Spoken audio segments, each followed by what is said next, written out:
Hello guys, WhatsApp. तो आज कुछ बातें करते हैं, चर्चा करते हैं अपने पर्सनल व्यूज़ के ऊपर। पर्सनल व्यूज़ भी हैं और पर्सनल ओपिनियन भी हैं जिसको आज शेयर करना चाहेंगे। पहली बात तो बताते हैं कि आज हम हैं कहाँ। हम हैं दिल्ली, नेहरू विहार। वो सब लोग जानते होंगे जो यूपीएससी की प्रिपरेशन और ये सब चीज़ों में इन्वॉल्व होंगे, वो जानते होंगे कि नेहरू विहार क्या है। मुखर्जी नगर के पास एक ऐसा इलाका जहाँ पे आप देख रहे होंगे, ये कंजस्टेड इलाका। यहाँ पे हर साल सैकड़ों नहीं हज़ारों लोग आते हैं अपने उम्मीद लेकर के, अपने जीवन को सफल बनाने की एक तगड़ी सी उम्मीद लेकर के कि यहाँ आएंगे और कुछ बड़ा सा जीवन में हासिल करके फिर लौटेंगे। लेकिन क्या होता है कि आप मार्ग से भटक जाते हैं। मार्ग से बहुत लोग भटके और बहुत लोग अपने जीवन को सफल भी बना के यहाँ से गए।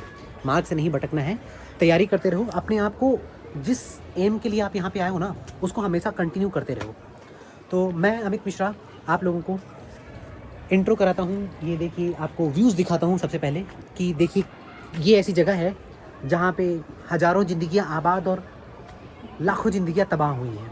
तबाह इन द सेंस कि सपने लेकर के लोग आए और बिना सपनों को पूरा किए हुए बहुत लोग चले गए यहाँ से। वो खुशनसीब हैं जिनको अपनी मंजिलें मिल गई, लेकिन कुछ उन बदनसीबों के बारे में बातें ही कोई नहीं करता है जिन्होंने यहाँ पे आकर के जाने अनजाने में अपनी ज़िंदगियाँ तबाह की। ये वो इलाका है, आप देखिए, आपको दिखाई दे रहा होगा, ये वो इलाका है जहाँ पे बहुतों लोगों की ज़िंदगियाँ बन गई हैं। यहाँ से अच्छे अच्छे आईएएस, पीसीएस और सीजीएल में बहुत सारे लोग सेलेक्ट हुए। और ये भी कहना एक गलत नहीं होगा कि लाखों ज़िंदगियों को तबाह करने वाला भी एक क्षेत्र है। तो आइए आपको इसके बारे में कुछ और बताते हैं।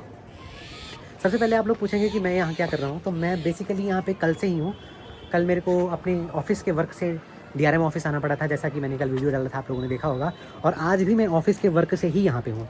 दिल्ली किशनगंज एक जगह है, एक रेलवे स्टेशन भी है, तो उसके पीछे हमारा एक ऑफिस है जिसको स्टेशनरी ऑफिस बोलते हैं। तो वहाँ से कुछ स्टेशनरीज़ कलेक्ट करनी थी हमको, जिसमें कैलेंडर और ये सब चीज़ें होती हैं, क्योंकि नया साल स्टार्ट हुआ है। तो शुरुआत एक बदलते दिन और बदलती तारीख और बदलते हुए वर्क से किया जा रहा है। तो इसलिए कैलेंडर लेने हम यहाँ पे आए थे। कुछ मिल भी पाए, कुछ नहीं भी मिल पाए, और भी कुछ काम था वो किया हमने, और फिर अभी यहाँ पे हैं। आज कुछ बातें करने के लिए थी नहीं हमारे पास, तो इसलिए हमने सोचा कि कुछ ऐसी ही चर्चाएँ की जाएँ।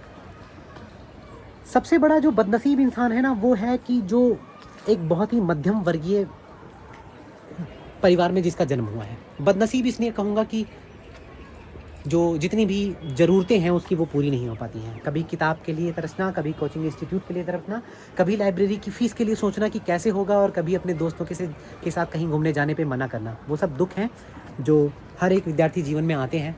और मैं सोचता हूँ कि ये दुख और ये जो कष्ट है ना, यही तुमको एक उम्मीद देते हैं, यही तुमको एक मेहनत करने का जज्बात देते हैं, जिससे तुम मेहनत करके आगे जा सको। मैं उन लोगों से भी वाकिफ़ हूँ जिन्होंने अपने खेत में काम करके और मंजिलें हासिल की। मेरे पास कुछ ऐसे एग्जाम्पल्स भी हैं, मेरे साथ भी लोग रहे हुए हैं जिन्होंने जीवन में बहुत बड़े कदम, बहुत बड़ी अचीवमेंट ली। और ये नहीं कहूँगा कि उनको जीवन में सब कुछ प्लेटर में सजा के मिल गया, नहीं, उन्होंने स्ट्रगल किया। मैं कुछ ऐसे नाम भी लेना चाहूँगा, लेकिन यहाँ नाम लेना ठीक नहीं रहेगा। तो ऐसा नहीं है कि आप कहाँ से बिलोंग करते हो, कैसी सिचुएशन में हो, कैसी परिस्थिति में हो, आपके साथ में कुछ नहीं होगा, ये सब मत सोचो। बस मेहनत करते रहो, लगातार मेहनत करते रहो यार। मैं आशा देता हूँ कि जब मैं कुछ अपने जीवन में हासिल कर चुका हूँ और आगे भी प्रयास कर रहा हूँ हासिल करने का, तो आप लोग भी कर सकते हो यार। वैसे इंसानों को भी मैंने देखा है जिनके पास 2 वक्त की रोटी नहीं है, लेकिन उन्होंने मजदूरी करके अपने जीवन को सफल बनाया है। और हाँ, मैं ये बात जानता हूँ कि जिस चीज़ के लिए आप लोग तैयारी करते हैं, शायद आप उससे ज़्यादा काबिल हों, और लेकिन फिर भी आपको वो मजबूरन बस करना पड़ रहा है। लेकिन घबराइए नहीं, जीवन में बहुत बड़ा होगा, आप मेहनत करते रहिए, सफलता एक दिन आपके कदम चूमेगी। मैं ये हौसला देता हूँ आप लोगों को। बस मेहनत में कमी मत लाइए, अपने आप को कभी धोखा मत दीजिए। ये नहीं कि आपके नंबर आ रहे हैं 50, आप लोगों से बता रहे हो कि 70, ऐसे करने से कुछ नहीं होगा। मैंने बहुत लोगों को देखा है कि जिनके मॉक में 50 आते हैं वो 70 बताते हैं, जिनका पेपर में 60 आते हैं वो 90 बताने की कोशिश करते हैं, फिर बाद में बताते हैं कि फाइनल लिस्ट में मेरा इस वजह से नाम नहीं है। ऐसा कभी मत, खुद को धोखा मत दो यारों। अगर तुमने खुद को ही धोखा दे दिया, तुम खुद शर्मिंदा फील करोगे। तुम बस जीवन में यही कहना चाहूँगा कि कभी खुद से झूठ मत बोलना यार। कभी किसी दूसरों की उम्मीदों पे पानी फेरने की कोशिश मत करना। जिस काम के लिए तुम आए हो वो काम मन लगा के करो, जीवन में बहुत आगे जाओगे यार। और रही बात पैसे कमाने की, पैसा तो बहुत लोग कमाते हैं, पैसा एक रिक्शे वाला भी कमाता है, लेकिन क्या इज्जत मिलती है उसको?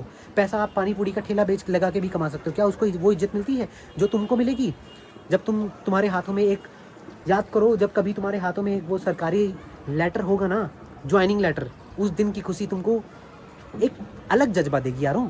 सच बता रहा हूँ, कभी बस मेहनत करते रहो, हमेशा मेहनत करो, और कभी आगे की सोचो, तुम्हारे साथ क्या हुआ क्या होने वाला है इस पे ध्यान ही मत दो। लोगों की बातें कभी मत सुनो। तुमको 8 साल 10 साल इतना टाइम, मतलब ये ऐसे कहना नहीं चाहिए, लेकिन 4-5 साल तुमको लगे तो तुम घबराओ मत, करो मेहनत करो, एक दिन आपको सफलता मिलेगी और आपको लगेगा कि हाँ मैंने कुछ जीवन में, लोगों की नज़रों में आप आओगे, लोग आपको सम्मान की नज़रों से देखेंगे कि हाँ फलाने का लड़का आज जीवन में ये कर रहा है। लोग तुमको कम से कम पहचानेंगे तो सही, सम्मान मिलेगा, और ये जीवन में बहुत बड़ी चीज़ होती है। आप प्राइवेट नौकरी में, मैं ये नहीं कहूँगा कि प्राइवेट गलत है, प्राइवेट भी सही है, आपको पैसा कमाना है तो कमाओ, उधर से भी कमाया जा सकता है, लेकिन एक सम्मान की चीज़ें होती है ना, जो यूपी बिहार हमारा जो क्षेत्र है ना, हमारे क्षेत्र में सम्मान बहुत बड़ी बात होती है। तो सम्मान पाने के लिए आपको इस चीज़ की मेहनत करनी पड़ेगी।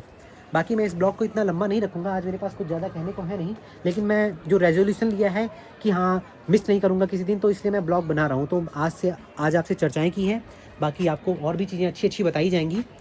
और रही बात ग्रुप डी, हाँ कभी ये मत समझना कि आप लोग, जो लोग, जितने भी लोग ग्रुप डी की तैयारी कर रहे हो, कभी भी अपने आप को ये मत समझना कि मैं ग्रुप डी कुछ नहीं होता है भाई। आपके पास पैसा आएगा ना, आपको लोग सम्मान की नज़रों से देखेंगे। ये मत सोचो कि मैं गरीब किसान परिवार, मेरे पिताजी ये करते हैं, मेरे पास कमाने का खाने का पैसा नहीं है, कल शाम की रोटी कैसे मिलेगी, ये सब मत सोचो भाई। मेहनत करते रहो। मैंने भट्ठे पे काम करते हुए मजदूर को भी सिलेक्शन लेते हुए देखा है, मेरे साथ काम करता है वो। एक दिन आपको उसकी कहानी उसके मुँह से ही सुनाएंगे कि कैसे उसने जीवन में बहुत बड़ी चीज़ें हासिल की। बेरोजगारी बहुत बड़ी समस्या है भारत की, लेकिन उससे कैसे निकलना है, उससे कैसे दूर होना है, ये आपके ऊपर डिपेंड करता है। आप जितनी मेहनत करोगे आप उन चीज़ों से दूर हो पाओगे, आपके सपने पूरे होंगे, आपके माँ बाप के सपने पूरे होंगे, लोग आपके माँ बाप को सम्मान की नज़रों से देखेंगे। ये बहुत बड़ी बात होती है। आप जब कभी जाओगे, अपने घर पहुँचोगे, लोग आपसे पूछेंगे कैसा काम करते हो, क्या काम करते हो, वहाँ पर क्या चीज़ें हैं, कैसे होती हैं। तुम्हारे माँ बाप को ऐसे बोलेंगे कि अरे उनका लड़का तो वो हो गया। उस तुम्हारे नाम से जब तुम्हारे माँ बाप जाने जाएंगे ना, फिर तुमको जो चीज़ें मिलेगी वो बेस्ट चीज़ें होंगी। और कभी किसी चीज़ के लिए पछतावा नहीं करना है जीवन में, बढ़ते जाओ, खुश रहो, मस्त रहो। बस आज के लिए इतना ही, क्योंकि आज मेरे पास बहुत कुछ कहने को है नहीं। और हाँ, एक चीज़ ज़रूर कहूँगा, अरे यार कुछ नहीं जाएगा तुम्हारा, सब्सक्राइब कर दिया करो भाइयों, कुछ नहीं जाएगा, सब्सक्राइब करो, लाइक करो, तुम्हारे भाई का चैनल है। और थोड़ा ग्रो हो जाऊँगा, आपका भी कुछ ना कुछ साथ देंगे, साथ में मिलकर कुछ बड़ा करेंगे भाई। बस इतना ही कहना चाहूँगा। Okay bye.